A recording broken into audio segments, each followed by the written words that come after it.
அவர் இந்த வருஷமே அழிச்சிட்டார் அவர் கட்சியை இருக்காரா அவங்க பாய்காட் பண்ண மட்டும் போயிட்டார்ல அவர் இந்த வருஷமே இந்த கட்சி அவருடைய கட்சியை அழிச்சிட்டாரு. அப்புறம் அவர் பேசுறதுக்கு இன்னும் லோகஸ் தண்டி இருக்கு. இன்னைக்கு அவர் மைனாரிட்டியாக இருக்கார். அதனால தான் திருடி பிறரை நம்பான் ஒரு பழமொழி இருக்கு. அதுபோல் அவருக்கு அவங்க பிஜேபி மெஜாரிட்டி வரும்னு ஊரை ஏமாத்தினாங்க. எல்லா ஊடகங்களும் 400 இடம் வரும்னு சொன்னாங்க. நாங்கள் ஒன்று தான் சொன்னால் வராதுன்ட்டு அது மைனாரிட்டி அரசு வந்திருக்காங்க. ஸோ அந்த மைனாரிட்டி அரசுடைய ஊதுகுழலாக இருப்பவர் தான் குருமூர்த்தி. குருமூர்த்தி தமிழ்நாட்டில் அவருக்கு இன்னும் செல்வாக்கு இருக்குது. அவர் பேச்சாத்து ஒரு காலத்தில் துக்ளக் படிச்சுட்டு இருந்தாங்க. அது ஷோவோடு போச்சு. இப்போ துக்ளக்கே பத்திரிகை படிக்கிறாங்களான்னு தெரியல. அவருடைய நோக்கம் தமிழ்நாட்டிலே அவருடைய காவியை பரப்பணும்னு பார்க்குறாரு. அவர் எத்தனை தலைமுறை எடுத்தாலும் சரி, தலைகீழ உருண்டாலும் சரி, தமிழ்நாட்டில் அவருடைய எண்ணம் ஈடேறாது. அவர் தன்னை காப்பாற்றிக் கொள்வதற்காக இப்போது அவர் இன்னும் வெளிப்படையாக சொல்லணும்னா அவர் எந்த போஸ்டில் அவர் டேர்ம் முடிஞ்சு போச்சு. காலாவதியான கவர்னர். என்னுடைய வார்த்தையில் சொன்னால் is like more or less casual labour மாதிரி தான். திமுகவை சாராதவர்கள் கூட நிறைய விஷயங்கள் அவங்களுக்கு ஒரு ஃபீட்பேக்காக இருக்கும், சஜஷனா. அந்த மாதிரி வழக்கறிஞர்களுக்கு இங்கே எந்த மாதிரி வாய்ப்பு அளிக்கப்படும்? அருண்மொழி வழக்கறிஞர் தான், தலை சிறந்த வழக்கறிஞர் தான், மதிவதனியும் வழக்கறிஞர் தான். அதான் நீங்கள் கேட்குற 33% அதில் வந்துருக்கு. அவர்கள் பெண்கள் பற்றி நீங்கள் ஒத்துக்கிறீங்களா மகளிர்? ஆமாம், அவர் வழக்கறிஞர். அதனால கொடுக்குறோம். சக்கரபாணி தெளிவாக நீ பதில் சொல்லியிருக்காரு. ஆர்டர் ப்ளேஸ் பண்ணது ஃபுல்லாக இன் டைமில் சேரலை. அதனால் கொடுத்துருக்குறோம். இதற்கு பிறகும் பொங்கல் முடிந்த பிறகும் தருவதற்கு உத்தரவு போட்டிருக்கோன்னு சொல்லிட்டு சக்கரபாணி இன்னைக்கு காலையில் ஸ்டேட்மெண்ட் கொடுத்தது பத்திரிகை போட்டிருக்கு. சட்டத்துறையின் சார்பில் சட்டத்துறையின் செயலாளர் மூத்த வழக்கறிஞர் மாநிலங்களவை உறுப்பினர் என்ஆர் இளங்கோ அவருடைய வழிகாட்டுதலின்படி வருகின்ற 18ஆம் தேதி சென்னையிலே சட்டத்துறையினுடைய 3வது மாநில மாநாடு சிறப்பாக நடைபெற இருக்கிறது. முதல் மாநாடு மதுரையிலே 2015 2வது மாநில மாநாடு சென்னை ஒய்எம்சியிலே 2021 ஜனவரியிலும் நடைபெற்றது. அதே முகத்தான் 3வது மாநில மாநாடு சட்டத்துறையின் சார்பாக வரலாற்று சிறப்புமிக்க இந்த சென்ட் ஜார்ஜ் பள்ளி, இங்கே தான் எங்கள் தலைவர் தளபதி மு.க. ஸ்டாலின் அவர்கள் திராவிட முன்னேற்ற கழகத்தினுடைய தலைவராக முதலில் தேர்ந்தெடுக்கப்பட்டார். இந்த சிறப்புமிக்க அரங்கத்தில் திமுகவினுடைய சட்டத்தினுடைய அவர் தலைமையேற்ற பிறகு நடக்கிற முதல் மாநாடு திமுக சார்பில் இந்த மாநாடு தான். அந்த பெருமை சட்டத்துறை தேடிக்கொண்டிருக்கிறது. அந்த மாநாட்டை அவர் எந்த மண்டியிலே இருந்து தலைவராக தேர்ந்தெடுக்கப்பட்டு இந்தியாவிலேயே தலை சிறந்த முதலமைச்சர் என்றும் தலை சிறந்த தலைவர் என்றும் பட்டங்கள் பெறுவதற்கு அமைந்ததோ அதே இடத்தில் திமுகவினுடைய சட்டத்துறையும் இந்தியாவிலே தலை சிறந்த அணியாக விளங்குகிறது சட்டத்துறையில் என்பதை நிரூபிக்கின்ற வகையில் இந்த மாநாடு அமைய இருக்கிறது. காலை 8:45 மணிக்கு கொடியேற்றுதலோடு துவங்குகிற இந்த மாநாடு ஒரு நாள் முழுவதும் நடைபெற இருக்கிறது. இந்தியாவினுடைய அரசியல் தலைவர்களும் இந்தியாவில் இருக்கின்ற வழக்கறிஞர்களும் இந்த மாநாட்டை உற்று நோக்கி கொண்டிருக்கிறார்கள். காரணம், பாஜக 3வது முறையாக ஆட்சி அமைத்த பிறகு கொண்டு வரப்பட்டிருக்கிற மக்கள் விரோதமான சட்டங்களை எல்லாம் எதிர்த்து போராடுகிற ஒரு இயக்கம் திராவிட முன்னேற்ற கழகம். அதன் சார்பாக இந்த மாநாடு நடைபெறுவது எல்லோருடைய கவனத்தையும் ஈர்த்திருக்கிறது. திராவிட முன்னேற்ற கழகத்தின் சார்பில் தான் ஒன்றிய அரசு கொண்டு வந்த 3 கிரிமினல் சட்டங்களையும் எதிர்த்து இந்தியாவிலே முதலில் வழக்கு தொடர்ந்ததும் திமுக சட்டத்துறை தான்.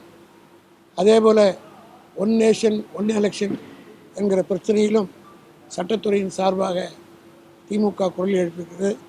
இந்த காலகட்டத்தில் இந்த மாநாட்டில் மிக முக்கியமான தீர்மானங்களை சட்டத்துறையின் சார்பில் நிறைவேற்ற இருக்கின்றார்கள்.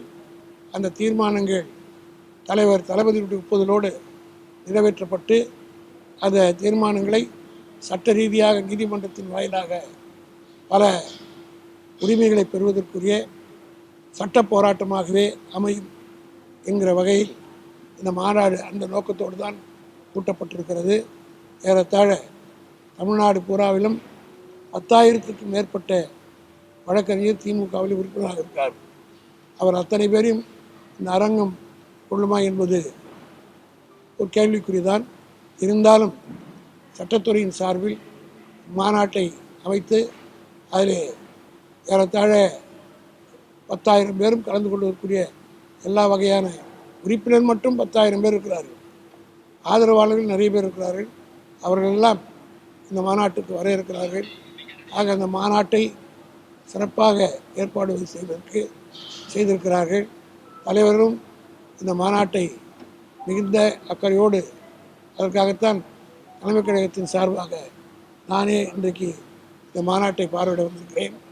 எல்லா பணியிலும் தாய் கழகம் எப்படி மாநாட்டை நடத்துமோ அதே போல் வழக்கறிஞர்களே இருந்து அனைவரும் வழக்கறிஞர்களாகவே இருந்து இந்த பணிகளை செய்து கொண்டிருக்கிறார்கள். ஆக திமுகவில் இருக்கிற ஒரு வழக்கறிஞராக இருந்தாலும் சரி, மருத்துவர்களாக இருந்தாலும் சரி, பொறியாளர்களாக இருந்தாலும் சரி, முதலில் நான் திமுக தொண்டன் என்கிற உணர்வோடு தான் எல்லா வழக்கறிஞர்களும் இங்கே 2 நாட்களாக கூடி பணியாற்றி கொண்டிருக்கிறார்கள். ஆக நாளை மறுநாள் நடைபெற இருக்கிற மாநாடு ஒரு வெற்றி மாநாடாக எல்லா வகையிலும் அமைய இருக்கிறது.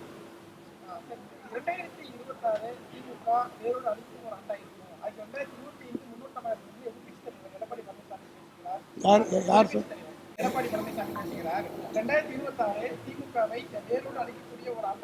அவர் இந்த வருஷமே அழிச்சிட்டார். ஒரு கட்சியை இருக்காரா? பாய்காட் பண்ண மட்டும் போயிட்டார்ல. அவர் இந்த வருஷமே இந்த கட்சி அவருடைய கட்சியை அழிச்சிட்டாரு.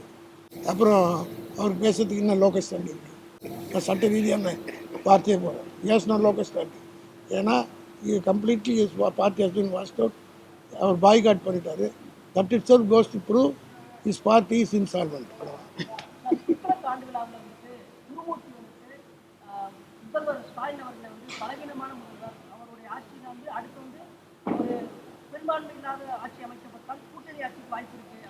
இப்போவே அவங்க ஆட்சி சிறுபான்மை ஆட்சி தான் நடக்குது. எங்கள் ஆட்சி மெஜாரிட்டியோடு இருக்கிறோம். பிஜேபி ஆட்சி அவருடைய ஆட்சி மைனாரிட்டி ஆட்சி தானே. அவர் மெஜாரிட்டி அமைச்சிருக்கிறார். அவர் சொன்ன அர்த்தம் மைனாரிட்டின்னு தானே சொல்கிறார். அடுத்து வரக்கூடிய மைனாரிட்டி தான் வரும்ன்றார். அப்படி தான் சொல்லியிருக்காரு. இன்றைக்கி அவர் மைனாரிட்டியாக இருக்கார். அதனால் தான் திருடி பிறரை நம்பான் ஒரு பழமொழி இருக்குது.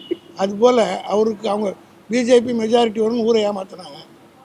எல்லா ஊடகங்களும் 400 இடம் வரும்னு சொன்னாங்க. நாங்கள் ஒன்று தான் சொன்னால் வராதுன்ட்டு அது மைனாரிட்டி அரசு வந்திருக்காங்க. ஸோ அந்த மைனாரிட்டி அரசுடைய ஊதுகுழலாக இருப்பவர் தான் குருமூர்த்தி. தமிழ்நாட்டில் அவருக்கு என்ன செல்வாக்கு இருக்குது. அவர் பேச்சு ஒரு காலத்தில் துக்ளக் படிச்சுட்டு இருந்தாங்க. அது ஷோவோடு போச்சு. இப்போ துக்ளக்கே பத்திரிகை படிக்கிறாங்களான்னு தெரியல. வள்ளுவர் என்பது அனைவருக்கும் பொதுவானவர், உலக பொதுவானவர் வள்ளுவர். அப்படி இருக்கிறதுனால ஆளுநரும் பாஜகவும் காவி நிறம் வள்ளுவரை உபயோகப்படுத்துறது எல்லா இடத்துலையும் பரப்பிட்டு வராங்க. ஏன்னா அந்த படங்களுக்கு தான் மரியாதை கொடுக்குறாங்க. சனாதனத்தின் நாகரிகத்தை கற்றுக் கொடுத்த வள்ளுவர் மாதிரிலாம் ஆளுநர் பேசிட்டு ஆளுநர் இப்போ நான் பல முறை சொல்லிட்டேன். அவருக்கு முதல்ல அவர் உண்மையிலே தமிழ்நாட்டுடைய ஆளுநராக இருந்தால் பொங்கல் திருநாள் என்பது மதசார்பற்ற ஒரு பண்டிகை, எல்லோரும் கொண்டாடுகிற ஒரு பண்டிகை. அதற்கு பொங்கல் வாழ்த்து செய்தி சொன்னாரா? சொல்லலை. வள்ளுவரை காவி உடை கொடுத்து அவர் படத்துக்கு காட்டி போடுற அந்த படத்தை போட வேண்டும் என்ற நோக்கத்தோடு செயல்பட்டிருக்கிறார். அவருடைய நோக்கம் தமிழ்நாட்டிலே அவருடைய காவியை பரப்பணும்னு பார்க்குறாரு. அவர் எத்தனை தலைமுறை எடுத்தாலும் சரி, தலைகீழ உருண்டாலும் சரி, தமிழ்நாட்டில் அவருடைய எண்ணம் ஈடேறாது. அவர் தன்னை காப்பாற்றிக் கொள்வதற்காக இப்போது அவர் இன்னும் வெளிப்படையாக சொல்லணும்னா அவர் எந்த போஸ்டில் அவர் டேர்ம் முடிஞ்சு போச்சு, காலாவதியான கவர்னர். என்னுடைய வார்த்தையில் சொன்னால் is like more or less casual labour மாதிரி தான். ஒரு ஆள் பர்மனெண்ட் ஆகிறதுக்கு முன்னாடி கேஷுவல் லேபர் மாதிரி இருப்பான். ஸோ இஸ் கேஷுவல் லேபர் மாதிரி இருக்கக்கூடிய ஒரு ஆள் பர்மனெண்ட் ஆகிறதுக்கு என்னென்ன வழி இருக்கோ முதலாளிகிட்ட மனு போட்டிருக்கார். என்ன ஆகுன்றது பொறுத்து வந்து பார்ப்போம். இந்த சட்டத்துறை மாநாட்டில் பெண் வழக்கறிஞர்களுக்கு பேசுவதற்கு எந்த அளவுக்கு முதல் முக்கியத்துவம் கொடுக்க போகுது, இல்லை அதுக்கப்புறம் திமுகவை சாராதவர்கள் கூட நிறைய விஷயங்கள் அவங்களுக்கு ஒரு ஃபீட்பேக்காக இருக்கும், சஜஷனா. அந்த மாதிரி வழக்கறிஞர்களுக்கு இங்கே எந்த மாதிரி வாய்ப்பு அளிக்கப்படும்? அருண்மொழி வழக்கறிஞர் தான், தலை சிறந்த வழக்கறிஞர் தான், மதிவதனியும் வழக்கறிஞர் தான். அதான் நீங்கள் கேட்குற 33% அதில் வந்துருக்கு. இல்லை, அவங்க பிரபலமான முகங்கள், அதை தவிர்த்து புதுமையாக அவர்கள் பெண்களை பற்றி நீங்கள் ஒத்துக்கிறீங்களா மகளிர்? ஆமாம், அவர் வழக்கறிஞர். அதனால கொடுக்குறோம். நீங்கள் மாநாட்டை பாருங்கள், எவ்வளோ பெண் வழக்கறிஞர் அமர்ந்துருக்குறாங்க. ஆக நாங்கள் பேசுகிறதே மொத்தமே வழக்கறிஞர் பேசுகிறவங்களே கொஞ்சம் பேர் தான். தலைவர்கள் தான் நிறைய இருக்குது. தலைவர், பொதுச்செயலாளர், துணை பொதுச்செயலாளர், சிவா, இப்படி போன்றவங்கள ராஜாலாம் போன்றவங்க இருக்காங்க. அதுபோக வழக்கறிஞர்களுக்கு எத்தனை பேர் பேசுகிறாங்களோ அதில் due representation has been given for ladies also. இது மற்ற எல்லா வழக்கறிஞர்களுக்கும் பயிற்சி பாசறையாகவும் இருக்கும். மாநில சுயாட்சி, மாநில கல்வித்துறையை நம்ம தொடர்ந்து வலியுறுத்திக்கிறோம். ஆனால் இதற்கு எல்லாம் எதிராக ஒன்றிய அரசு இருக்காங்க. இந்த ஒன்றிய அரசுக்கு எதிராக என்ன நீங்கள் பொறுத்து தீர்மானத்தை பாருங்கள், தீர்மானம் வரும். சட்ட ரீதியாக அதை எப்படி அணுகுவது என்பதற்கு இப்போ நீங்கள் கேட்டதுனால நான் சொல்கிறேன். தலைவருடைய அனுமதி இல்லாமல் சொல்லக்கூடாது. இந்த ஆளுநர் மீது அவர் செய்கிற அரசியல் சட்டத்துக்கு புறம்பான விஷயங்களுக்கெல்லாம் நீதிமன்றத்தின் வாயிலாக தீர்வு காணுவதற்குரிய தீர்மானங்கள் இந்த மாநாட்டில் நிறைவேற்றப்பட இருக்கிறது. நீட் போன்ற விஷயங்கள் நம்ம தேர்தல் வாக்குறுதியா கொடுத்துறோம், ஆனா நம்மளால பல தடைகள்னால நிறைவேற்ற முடியல. ஸோ மக்கள் இது ஒரு ஏமாந்த மாதிரி அவங்க ஃபீல் பண்றாங்க. இந்த மாதிரி விஷயத்த மக்கள் எப்படி பார்க்கணுன்ற மாதிரி நீங்க என்ன மாதிரி? மக்கள் ரொம்ப தெளிவாக இருக்கிறாங்க. இப்போ காரணம் என்னன்னா, நான் எல்லா விதமான முயற்சியும் எடுத்துட்டோம். ஆனால் ஒன்றிய அரசு பிடிவாதமாக இருக்குது. கல்விக்கு தர வேண்டிய தொகையை கூட எங்கள் மானியத்துறை எங்களுடைய உரிய அந்த பணம் கூட சேரலை. இப்படியெல்லாம் செய்கிறாங்கன்றது மக்களுக்கு தெரியுது. ஆக ஒன்றிய அரசு ஓரவஞ்சனையாக நடக்குதுன்றது அவங்களே மத்திய அரசே தமிழ்நாட்டினுடைய உணர்வை புரிந்து கொண்டு தான் முதல்ல தூத்துக்குடி மதுரைக்கு ட்ரெயின் இல்லை, மாநில அரசு ஒத்துழைக்கலைன்னு சொன்னார். இன்றைக்கி அப்படியே பல்ட்டி அடிச்சிட்டார், தலைகளை யூட்டர்ன் எடுத்துட்டார். இல்லை அதெல்லாம் ஒன்றும் இல்லை. ஆக நாங்கள் கரெக்டாக போயிட்டுருக்கோம். சில தில்லுமுள்ளில் செய்து மக்களை கவனம் திசைலாம் பார்க்க மக்களுக்கு புரியுது. எல்லாமே மக்களுக்கு புரிந்த காரணத்தினால்தான் சட்டமன்ற தேர்தலுக்கு எப்படி வாக்களிப்பது, பார்லிமெண்ட்டுக்கு எப்படி வாக்களிப்பது, பார்லிமெண்ட்டுக்கு தேர்தலில் ஒரு இடம் கூட அவங்க வராதுக்கு போகிறதுக்கு காரணம் எங்களுடைய நியாயமான கோரிக்கையெல்லாம் ஒன்றிய அரசு நிறைவேற்றி தராதனால அந்த கட்சியை அடியோடு வேரோடு அறுத்து விட்டார்கள். இந்த பொங்கல் தொகுப்பில் ஒவ்வொரு ஆண்டும் இலவச வேட்டி கொடுத்துருக்கோம். இந்த வருஷம் ஒவ்வொரு இடத்துல கொடுக்காம இருக்கு. ஓபிஎஸ் கூட சரியான திட்டமிடுதல் இல்லை அப்படிங்கிறது குற்றச்சாட்டு. நெசவாளர்கள் அந்த நெஞ்சு கொடுக்குறவங்க கொஞ்சம் லேட் ஆகிடுச்சு. சக்கரபாணி தெளிவாக பதில் சொல்லியிருக்காரு. ஆர்டர் ப்ளேஸ் பண்ணது ஃபுல்லாக இன் டைமில் சேரலை, அதனால் கொடுத்துருக்குறோம். இதற்கு பிறகும் பொங்கல் முடிந்த பிறகும் தருவதற்கு உத்தரவு போட்டிருக்கோன்னு சொல்லிட்டு சக்கரபாணி காலையில் ஸ்டேட்மெண்ட் கொடுத்தது பத்திரிகை போட்டிருக்கு.